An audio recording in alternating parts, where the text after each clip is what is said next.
Section 1. You will hear a man phoning a real estate agent in order to rent out rooms in his house. First, you have some time to look at questions 1 to 7.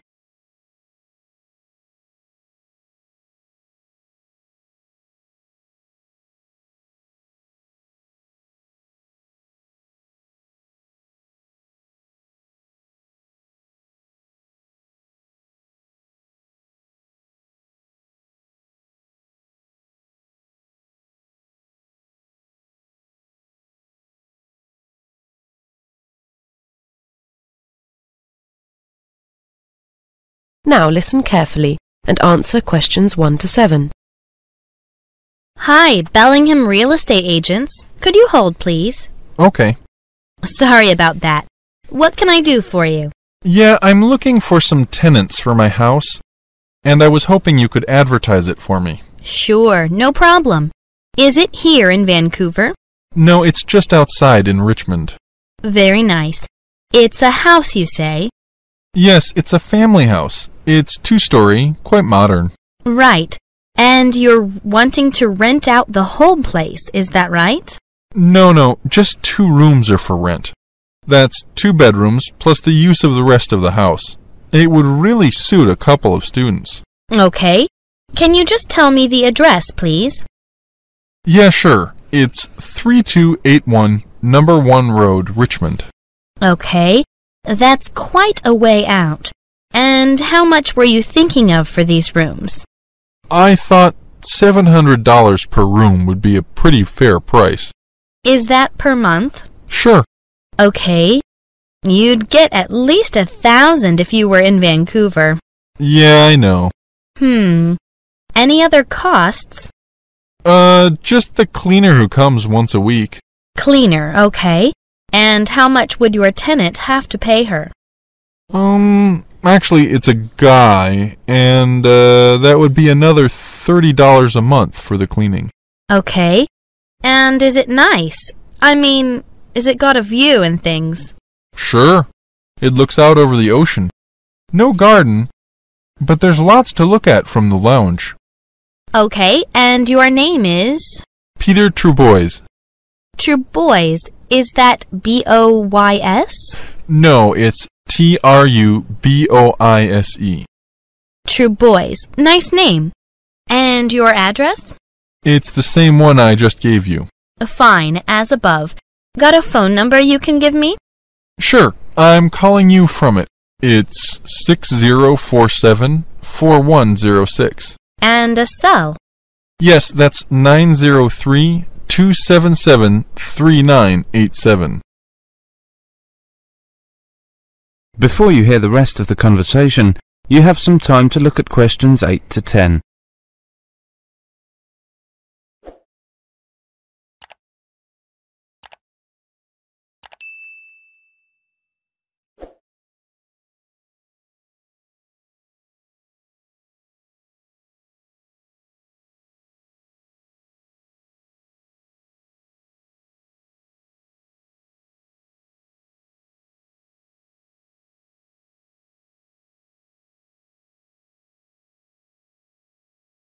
Now listen carefully and answer questions 8 to 10. Now, let's get down to the serious stuff. What have you got in the kitchen? A fridge, of course. Yes, a fridge. And there's a dishwasher. Got facilities for washing clothes? Yeah, a washing machine in the basement and a dryer too. Okay. Gas or electric stove? Electric. And in the kitchen there's a microwave as well. Fine. Now what about the house? Anything worth mentioning? Sure. There's a room for playing ping pong and pool. Great. And how's it heated? It's got central heating, but no fireplace. That's too bad. I like an open fire in winter. Air conditioned? No. No conditioning. I suppose you've got a TV? Sure. Cable? Afraid not. I've never gotten around to putting it in. Fine. What sort of tenant are you looking for? Students, you said? That's right. Although it's quite away from the university. I guess they'd need a car. That's true. Still, there's a shopping mall just a block away. I'm looking at a map right now. Yep, just a small one. No movie theaters or anything like that. We're right by the beach, though, and that's something. Sure, especially in this weather. I wish I was there myself. Any other entertainment in the area? There's a cocktail lounge on the corner, and a couple of hamburger joints. You'd have to go downtown for a movie, though. Oh, and Boyd Park is only a couple of 100 yards away. Okay, Mr. Trebois, I'll post this up for you, and I hope you have some luck. Thanks. Bye. Bye, and take care. Sure, thanks. That is the end of section 1. You now have half a minute to check your answers.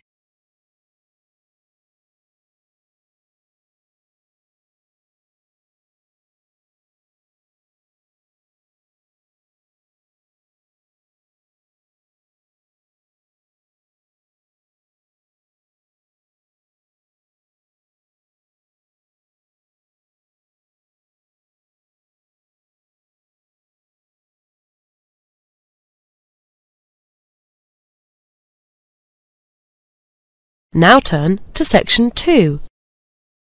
Section 2. You will hear a talk on an organisation called Worldwide Student Project. First, you have some time to look at questions 11 to 17.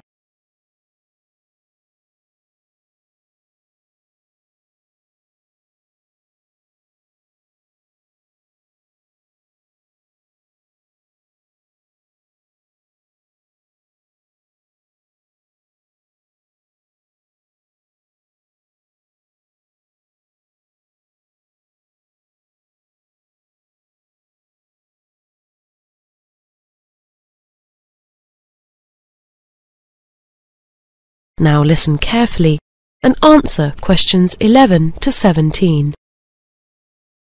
Hi everyone, my name's Sam Thomas, and I'm here to give you some information about Worldwide Student Projects, or WSP for short. The talk takes about 5 minutes, and after that I'll be happy to answer questions, okay? Right, well, WSP is a voluntary service organisation which was set up to promote international understanding. Right now we've got people from 30 different countries working in local communities around the world. So if you're interested in joining them, I'd like to tell you about some of the opportunities that are available. Now, depending on how long you want to be away, there are 3 sorts of projects to choose from. Short-term projects lasting 2 to 3 weeks, medium-term projects lasting between 1 and 6 months, and long-term projects which can be anything up to a year. One of the short-term ones we've got on offer at the moment is in Japan. It's a village improvement project, and the work involves clearing the river banks and planting flowers, things like that. You'd be working alongside local people, so you need a basic knowledge of Japanese for that. The next one to tell you about is a children's holiday centre in Poland. What's required here is basically manual work. You'll be painting rooms, gardening and generally preparing for the children's arrival. It's a medium-term project lasting 6 weeks, and there's comfortable accommodation on site. And now something for the animal lovers amongst you. It's a conservation project for sea turtles in Mexico. Sea turtles are under threat from poachers in that part of the world, so your main job would be collecting and moving the eggs to a safe site. It's a short-term project, and you'd be staying in a local school, but be aware that it has very basic conditions. Don't expect any luxury of satellite TV. Now here's an exciting opportunity in China for any budding architects. This is a long-term project, and placements are for 9 months. You'd be working in an office in Shanghai, involved in planning and design, under supervision of a local architect.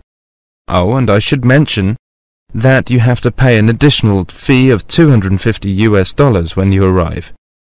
Finally, do we have any medical students here?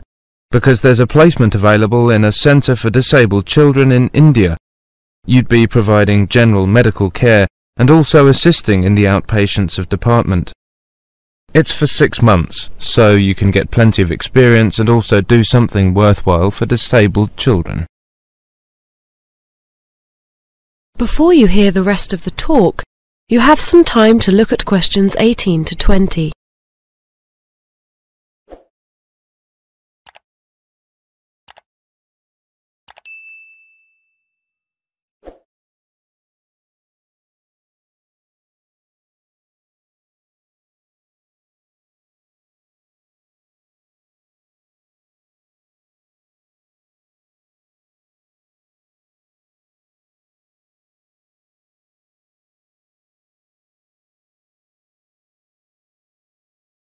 Now listen carefully and answer questions 18 to 20. Well, that's just a taste of the incredible range of projects we have to offer. But I hope it's whetted your appetite. And in case you do decide to apply, let me tell you what happens next. First of all, you need to fill in an application form and send it to us. Oh, and you should also include a passport photo, by the way. Once we've received the form and photo, we process them and then we send you a welcome pack containing general information about the program, together with the formal terms and conditions. These terms and conditions are basically a list of responsibilities on both sides, yours and ours. What happens if you want to leave early, etc. And you also get a detailed questionnaire, which helps us identify a suitable job for you. Then, about 1 month before you leave, you'll receive all the details about your particular placement. And I think that's about it. Oh, I never forgot to mention, we've also got a website. The address is in our brochure. Now, are there any questions? That is the end of section 2. You now have half a minute to check your answers.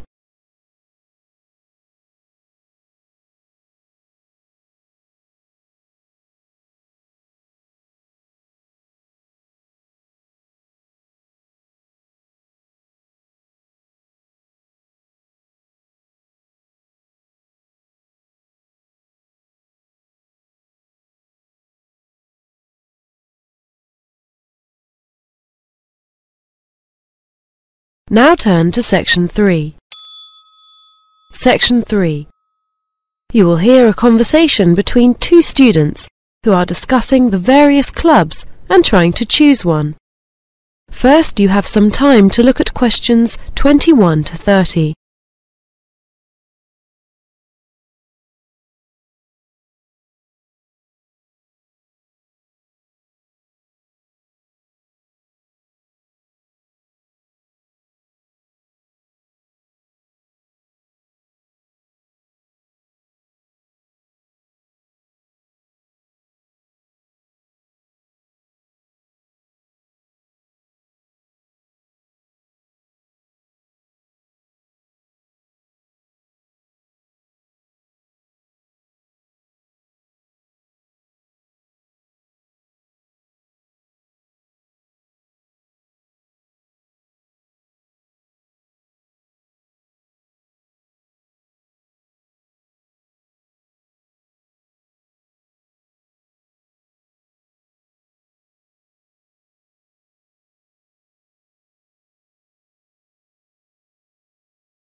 Now listen carefully and answer questions 21 to 30.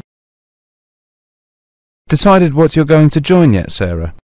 Well, I want to do something connected with media and journalism, but there's such a lot to choose from.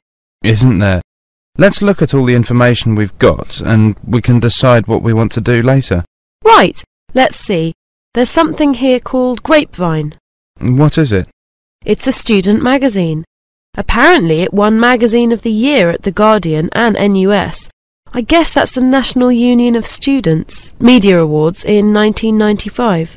That sounds good. Do they want people to work on it? Oh yes, they want lots of people. It says here they need people to write features, sell advertising, and to proofread articles.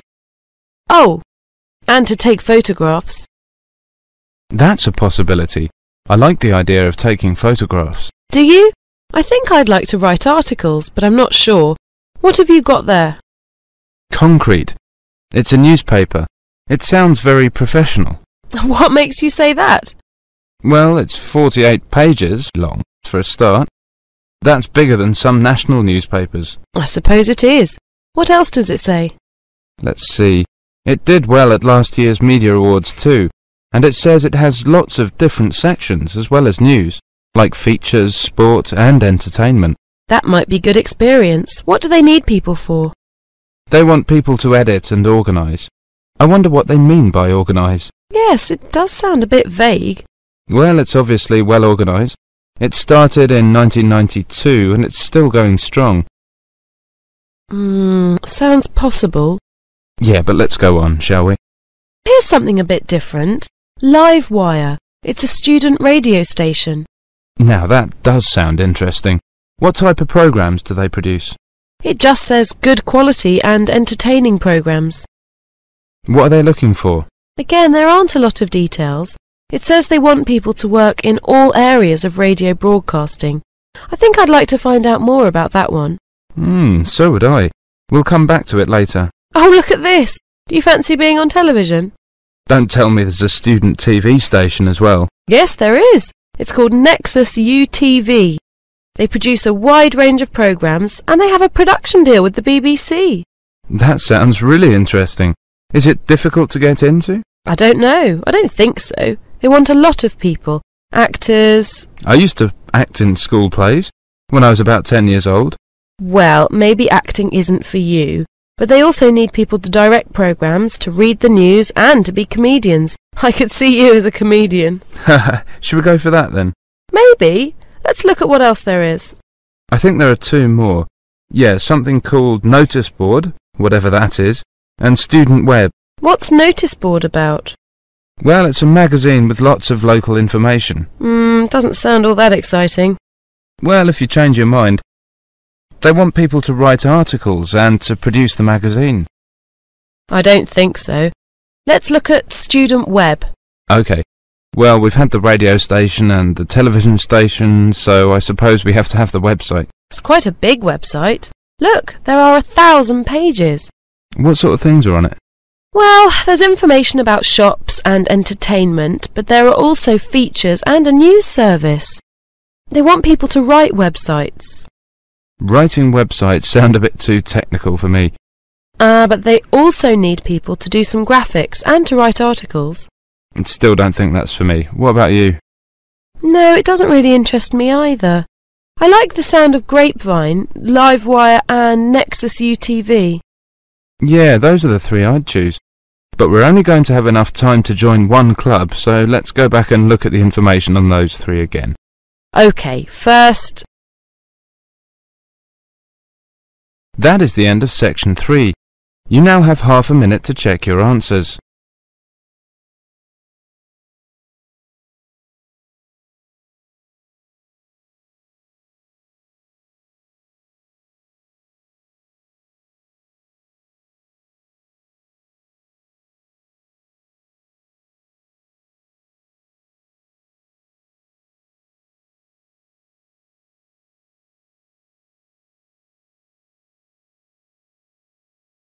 Now turn to section 4. Section 4. You will hear a lecture about tourism. First, you have some time to look at questions 31 to 35.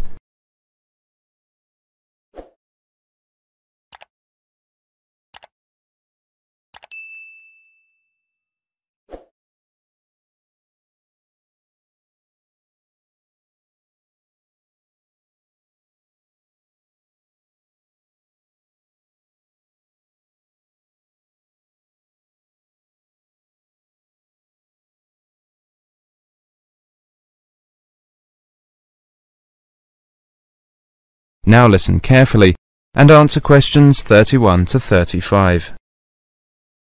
Travel and tourism is the largest industry in the world, but calculating its economic impact is quite difficult. The one thing everybody can agree on, though, is that it's huge. There are two things which have influenced the growth of tourism. There are firstly, social factors, and secondly, technology and the way it's developed. Let's consider the social factors first of all. Demand for tourism is determined mainly by the amount of wealth a country has, which is why countries such as Japan, Australia, the USA, and Western European countries have contributed most in terms of tourist numbers in the past. However, growing wealth in developing countries will mean that demand for holidays abroad will take off there in the near future, boosting tourism enormously. That said, the majority of tourists are still from what are called the developed nations. However, studies show that their number will not rise much further in the next few decades, because their populations are fairly stable. As a result, there'll be a growth in the number of retired people who will have more time on their hands. This will influence the kind of tourism wanted. Fewer skiing holidays will be required, but there'll be an increase in the number of people wanting to visit art galleries. Before you hear the rest of the lecture, you have some time to look at questions 36 to 40.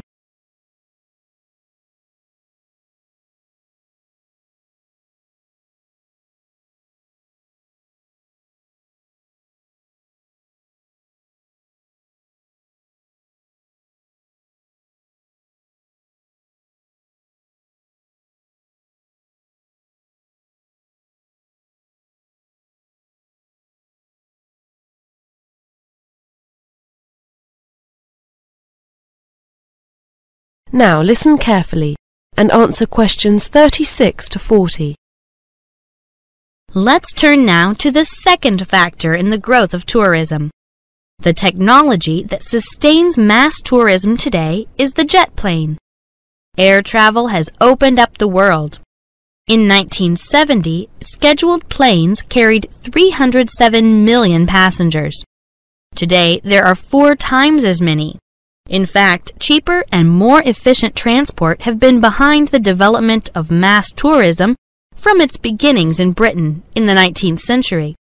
The first package tours were arranged in 1841 by Thomas Cook, an entrepreneur whose company subsequently became one of the world's largest tour operators.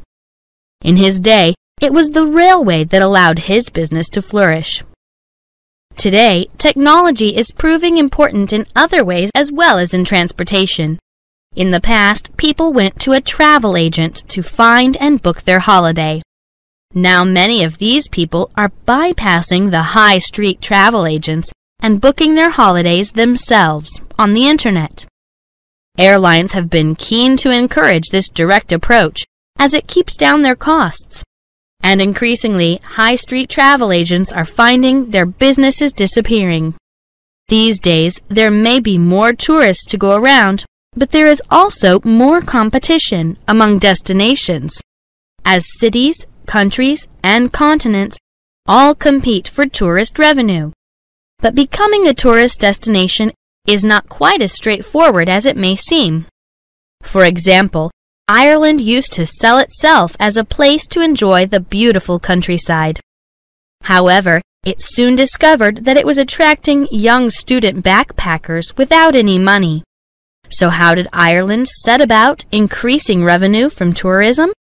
Well, the Irish Tourist Board came up with the idea of promoting the country's literature, using the names of writers such as Oscar Wilde and James Joyce to appeal to older, richer tourists who would spend their money in the hotels and restaurants of the country.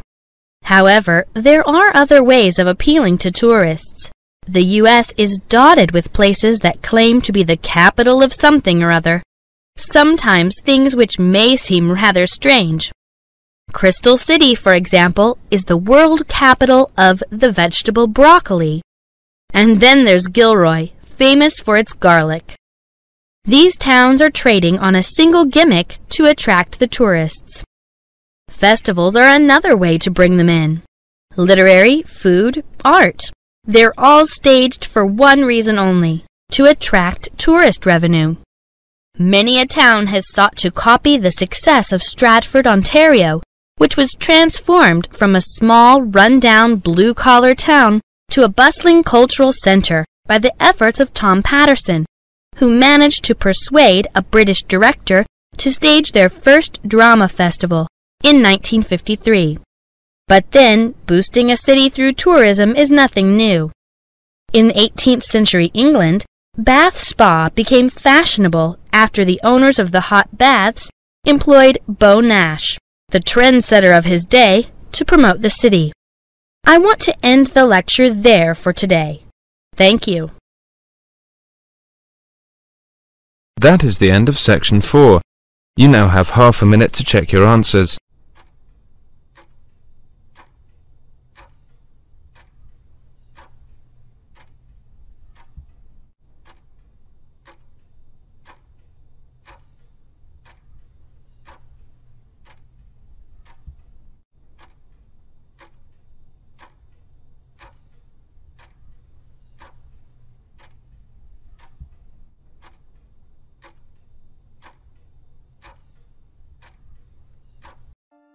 That is the end of listening test.